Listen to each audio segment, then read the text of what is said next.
Assalamualaikum warahmatullahi wabarakatuh.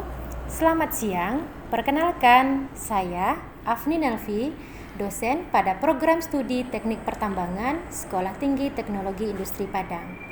Pada hari ini, saya akan menjelaskan tentang teknik pengajaran saya tentang salah satu mata kuliah yang saya ampu, yaitu Fisika 2 dengan bobot 2 SKS.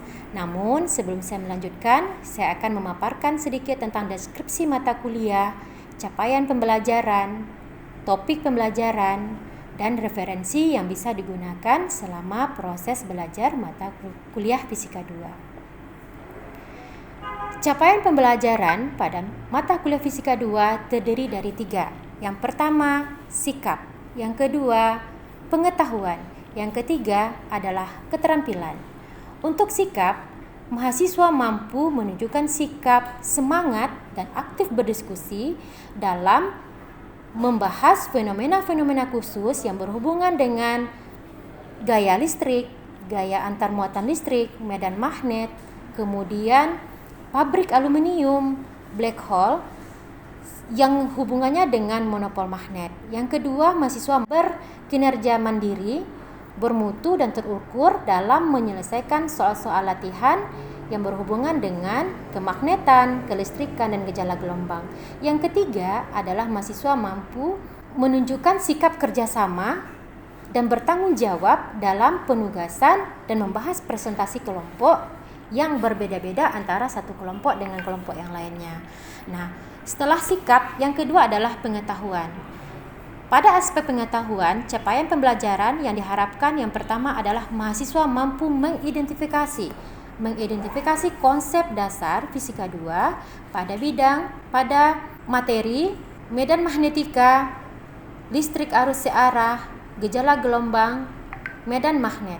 Yang kedua adalah mampu mengaplikasikan konsep-konsep yang tadi pada fenomena-fenomena yang bisa terjadi dalam kehidupan sehari-hari secara komprehensif.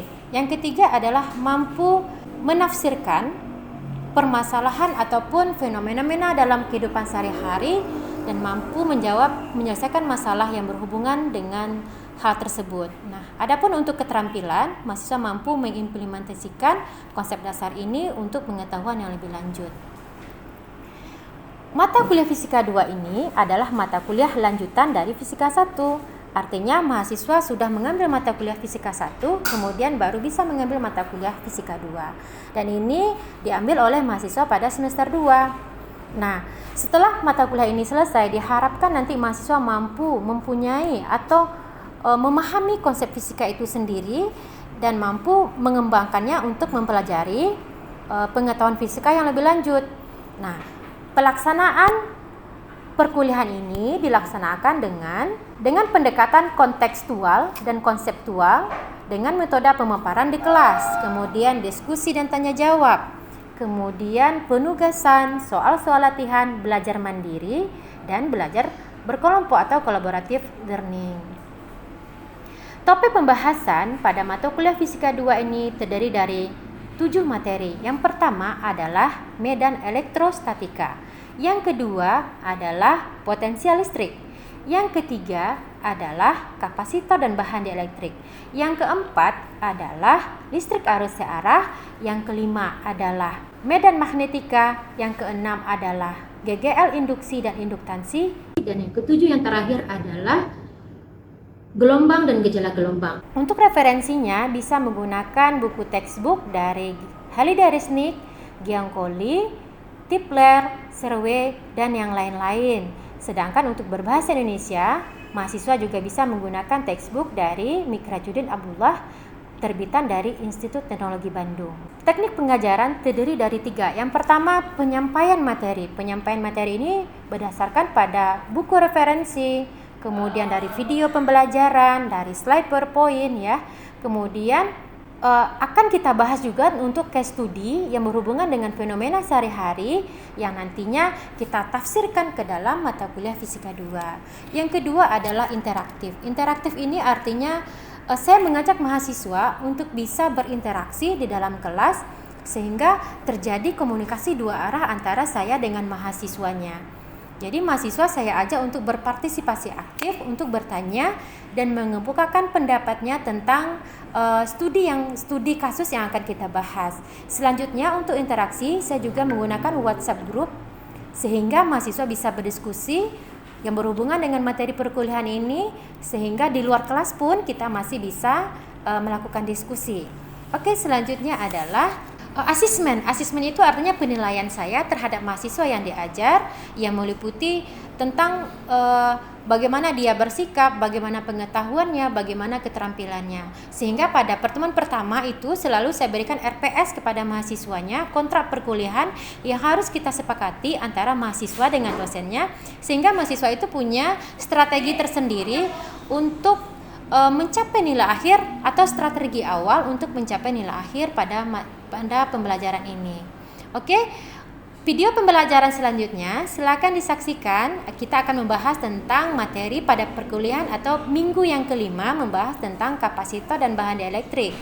Nah, di situ saya akan menjelaskan sedikit tentang SAP atau satuan acara pembelajaran, sehingga tergambar bagaimana penyajian, bagaimana pendahuluan, penyajian dan penutup pada pertemuan pada hari itu. Terima kasih. Assalamualaikum warahmatullahi wabarakatuh. Assalamualaikum warahmatullahi wabarakatuh. Waalaikumsalam warahmatullahi wabarakatuh. Selamat pagi semuanya. Ibu.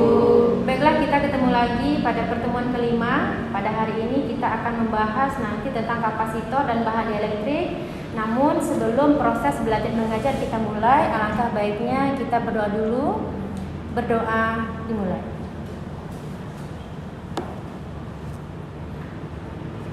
Selesai? Baik, pada hari ini kita akan membahas beberapa materi tentang kapasitor dan bahan elektrik. Nah, mungkin mahasiswa ibu di sini ada yang pernah melihat atau komponen seperti ini ya. Oke. Sebelum ibu masuk ke pembelajaran, adapun tujuan pembelajaran kita pada hari ini ada 4 poin. Yang pertama adalah menjelaskan definisi kapasitor, kemudian kapasitansi, satuan kapasitor, jenis kapasitor, kemudian membedakan bagaimana cara kita memperbesar kapasitansi kapasitor, kemudian menjelaskan kapasitor variabel, kemudian kapasitor secara umum. Selanjutnya adalah membedakan rangkaian kapasitor. Jadi kapasitor itu bisa dirangkai secara seri maupun paralel seperti itu. Nah, ini kebetulan pada hari ini ada beberapa bawa 2 buah kapasitor. Nah, kira-kira setelah Anda melihat video itu, ini termasuk kapasitor apa? Yang mana? Yang sebelah kiri atau yang sebelah kanan? Elektro atau non-polar? Non-polar. Elektro. Ada jawaban lain? Nah, kalau kita melihat dari situ, ternyata ini adalah kapasitor elektrolitik seperti itu. Jadi ada tanda, ada kutub negatif sama positif di badan kapasitornya, menandakan itu anoda dan katodanya. Oke, kemudian kita lanjutkan lagi. Yang pertama kapasitor, kapasitansi, satuan kapasitor dan jenis kapasitor. Nah, ditemukan oleh Michael Faraday. Jadi kapasitor itu disimbolkan dengan huruf C. Huruf C besar berarti kapasitansi yang bisa disimpan oleh sebuah kapasitor, dan ini adalah muatan yang bisa disimpan, ini adalah potensial listriknya. Nah, di sini berarti ini satunya coulomb, di sini adalah volt ya. Yang ini C itu adalah kapasitansi, kapasitor. Nah, satuannya dipakai dari nama penemunya ya, Farad. Seperti itu. Kapasitor adalah piranti elektronik yang dapat menyimpan muatan listrik. Jadi kalau dia bisa menyimpan muatan listrik, itu kita namakan dengan kapasitor. Nah, kapasitansi artinya kemampuan dari kapasitor ini, berarti kemampuan dari si kapasitor ini untuk menyimpan muatan. Satunya adalah Farad. Nah, ada jenis-jenisnya.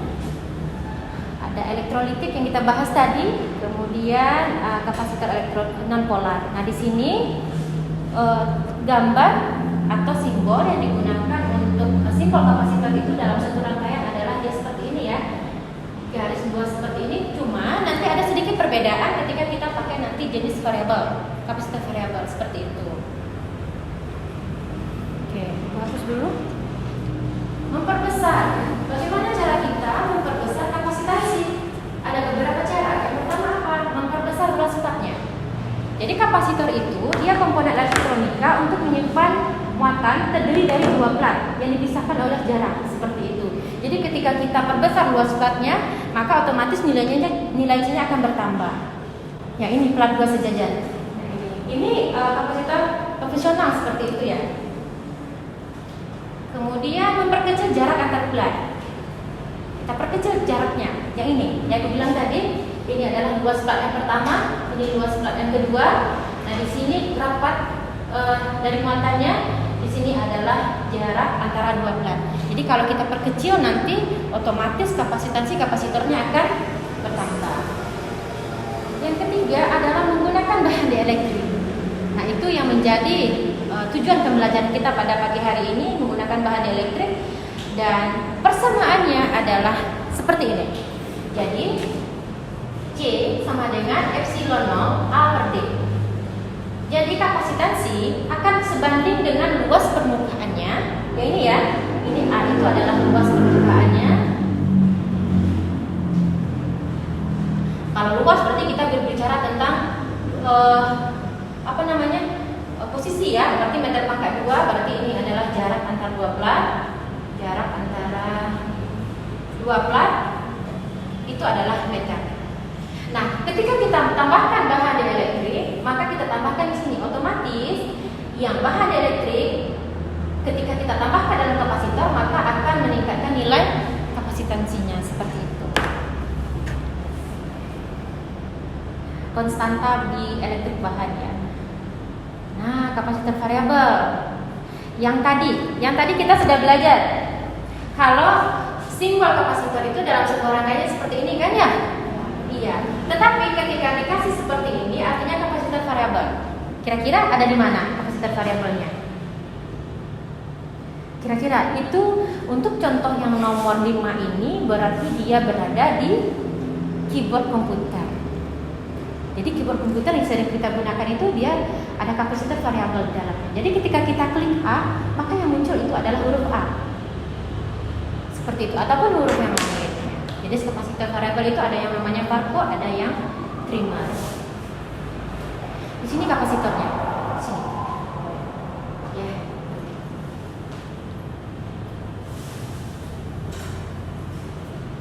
Kalau ini dia picofarad ya, sangat kecil sekali. 100 picofarad sampai 500 picofarad untuk kapasitansinya.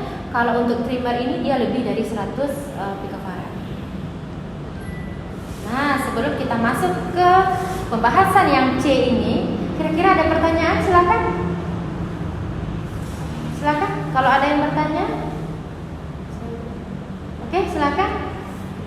Itu pertanyaan apa bedanya kapasitor konvensional dengan super kapasitor? Oh, oke. Jadi yang Ibu jelaskan tadi adalah kapasitor konvensional seperti itu. Jadi ada perbedaannya.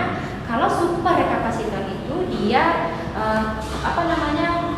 penggunaan teknologi canggih untuk menyimpan suatu muatan, tapi luas permukaannya dibuat luas, tapi bahan elektriknya tipis sekali. Nah, tetapi dia bukan seperti kapasitor fungsional seperti ini ya. Berarti dia tidak melakukan sifat kimianya lagi, tetapi sifat fisik dia pemisahan muatan di dalamnya. Super kapasitor itu sangat berbeda, maksudnya berbeda dengan kapasitor yang kita gunakan secara konvensional. Kapasitor ada lagi? Mungkin ada yang bertanya? Ada? Ibu, saya ingin menanyakan, berarti luas penambang dari kapasitor itu jika luasnya diperbesar nilai kapasitornya akan besar atau bagaimana? Oh, akan besar. Jadi karena ini, ini masih ada rumusnya. Jadi otomatis ketika luas kapasitornya itu kita perbesar, ya karena ini sebanding ya. Oke, sebanding ya, sebanding kalau ada konstanta elektrik di sini sebanding juga. Artinya ketika kita perbesar A-nya, luas penambahnya otomatis si C-nya juga akan bertambah. Tetapi kalau kita perbesar D-nya atau jarak sebuah plat tadi, maka C otomatisnya semakin berkurang. Gimana? Bisa dipahami semuanya? Fungsi kapasitor. Nah, ada yang mau mengumpulkan pendapat, kira-kira fungsi kapasitor itu digunakan untuk apa saja? Kan kita mempelajari kapasitor itu berarti digunakan untuk piranti elektronik misalkan. Oke, kita bahas sebagai penyaring atau filter itu di televisi di rumah yang kita pakai ya. Kemudian di radio, amplifier, kemudian barang elektronik lainnya seperti laptop juga. Kemudian penghubung atau kopling. Kemudian pada antena, kapasitor berfungsi sebagai pembangkit frekuensi. Satu lagi, mencegah terjadinya loncatan listrik ya. Seringkali terjadi loncatan listrik pada kumparan yang menyebabkan terputusnya arus listrik. Nah, ini ada tugas yang akan kita diskusikan. Kira-kira yang pertama, kapasitor dengan kapasitansi 7500 pikofarad mengandung muatan 16,5 kali 10 pangkat minus 8 coulomb. Berapa beda tegangan antara dua ujung kapasitor? Kemudian yang kedua, yang ketiga. Silakan dibagi menjadi dua kelompok. Kita diskusikan sebentar soal-soal ini. Ada 3. Nanti kita selesaikan bersama-sama. Silakan. Itu akan kita selesaikan. Silakan kertasnya. Silakan di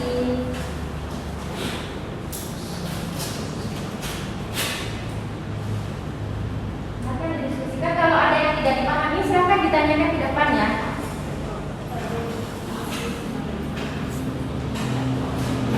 Oh ya, jangan lupa Ananda itu nanti pikofarad itu karena ini satuannya adalah farad, maka ini harus diubah dulu ke farad, ya. Kemudian ini dalam satuan coulomb nggak apa-apa, langsung aja. Ini juga mikrofarad, dirubah dulu ke faradnya.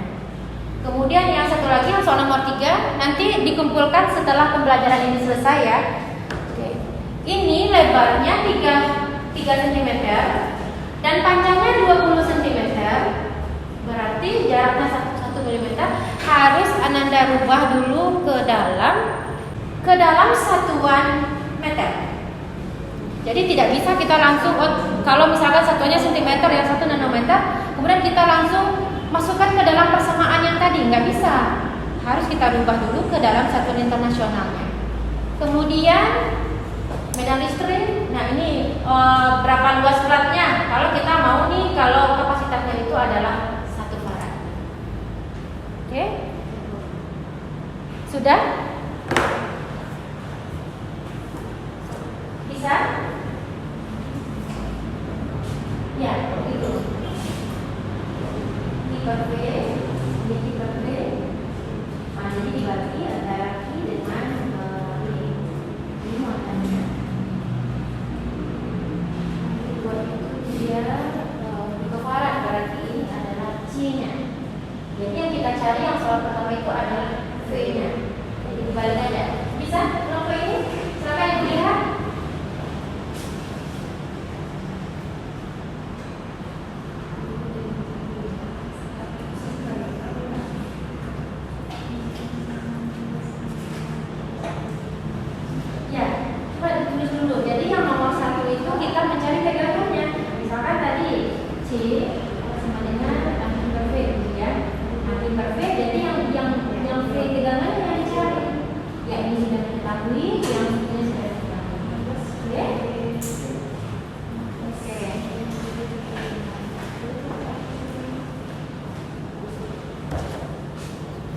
Bisa ya? Oke, nanti setelah pembelajaran ini selesai, silakan dikumpul pada akhir perkuliahan kita pada pagi hari ini. Jangan lupa tuliskan nama lengkap, kemudian NPM-nya juga. Kita lanjut. Nah, ada rangkaian kapasitor. Rangkaian kapasitor ini, di dalam rangkaian ini terdiri dari rangkaian seri dan rangkaian paralel. Oke. Di sini terhubung ke potensial listrik. Di sini ada C1, C2, C3, C4 dan C5. Jadi si kapasitor itu bisa dirangkai secara seri dan paralel. Cuma bedanya ketika rangkaian kapasitor ini berbeda dengan rangkaian hambatan atau rangkaian resistor seperti itu. Karena apa? Ketika dia seri, nah ini disusun secara apa? Secara seri ya. Jadi yang si Q1 ini seri dengan Q2 dengan Q3. Ini B itu ibu ngambil dari buku Pagi yang Poli ya. B itu menyimbolkan untuk baterai. Ya, sumber tegangannya. Di sini ekivalen ini artinya apa? Adalah kapasitor pengganti dari Q1, Q2 dan Q3 yang disusun ya secara seri. Bagaimana caranya? Oke, di sini berarti untuk baterainya di sini adalah kutub positif, ini kutub negatif. Kemudian di sini tegangan pada kapasitor 1, ini tegangan pada kapasitor 2 dan ini adalah V3-nya itu adalah tegangan pada kapasitor 3. Oke. Lanjutkan lagi rangkaian seri. Ternyata kalau kita mau mencari berapa potensial yang melewati kapasitor 1, 2 dan 3, nah, berarti untuk V1 adalah ini Q dibagi dengan C1. Berarti berapa muatan terhadap ini Q terhadap kapasitor dari C1 itu tadi dalam 1 farad. Kemudian untuk ini untuk V1-nya. Kalau untuk V2-nya gimana? Berarti Q per C2. V3 juga begitu, Q per C3.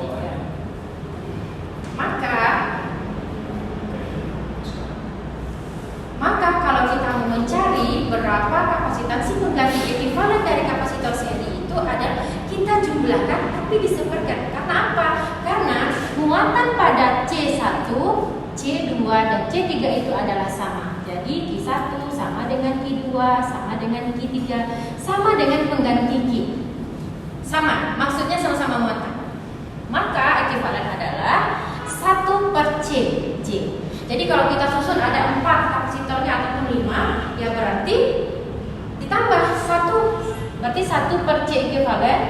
Kalau misalkan kita punya 5 C1 ditambah 1 per C2 gitu ya. Kemudian ditambah 1 per C3 sampai 1 per C4. Misalkan kalau kita punya 5, ya kalau punya banyak ya silahkan dijumlahkan. Seperti itu ya.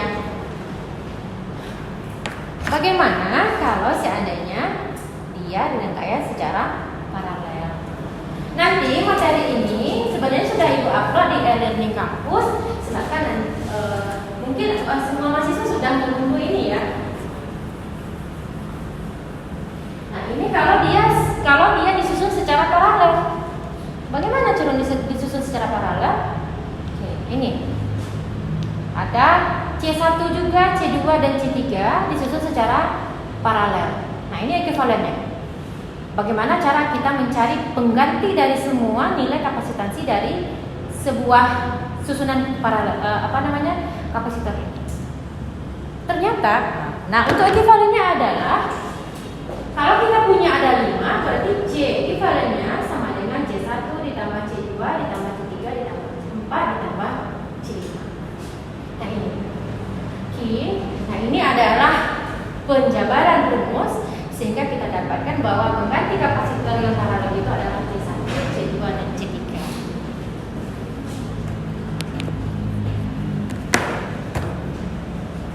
Bisa dipahami? Ada pertanyaan? Silakan. Apakah dalam satu rangkaian itu bisa disusun secara seri dan paralel? Oh, bisa sekali. Ini ada contoh soal.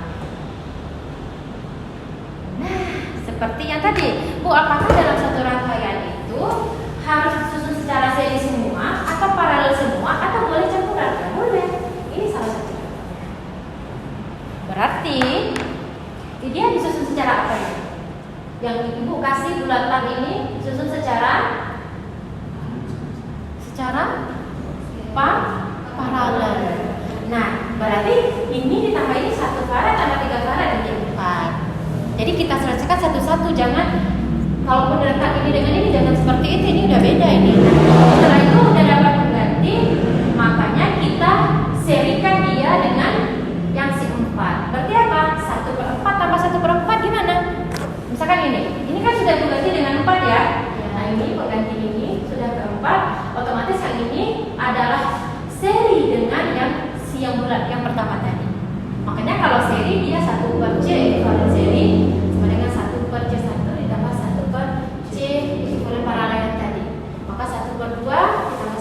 2. Sorry, 1/4 ya. 1/4 tambah 1/4, 2/4. Maka C ekuivalennya adalah 4/2 ya. Ya, 4/2. Makanya 2 farad. Nah, ini berarti dua-duanya. Ini juga diselesaikan.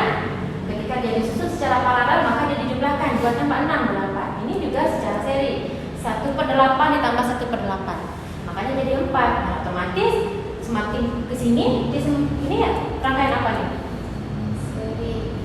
Paralel. Paralel, makanya dia 2 ditambah 4 menjadi 6. Nah, artinya nilai kapasitansi dari rangkaian yang disusun secara seperti ini adalah misalkan ini. Kan ada banyak angka ya, ada 1, 2, 3, 4, 5, 6. Ternyata nilai kapasitansi totalnya adalah 6 farad. Seperti itu.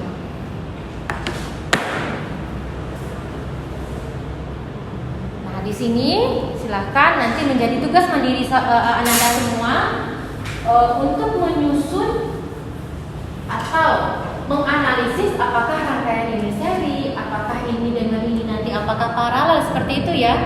Nah, kita sepakati pengumpulan tugas ini nanti diserahkan tiga hari setelah perkuliahan ini. Dikumpulkan boleh secara kelompok didiskusikan di rumah menjadi pekerjaan rumah saudara.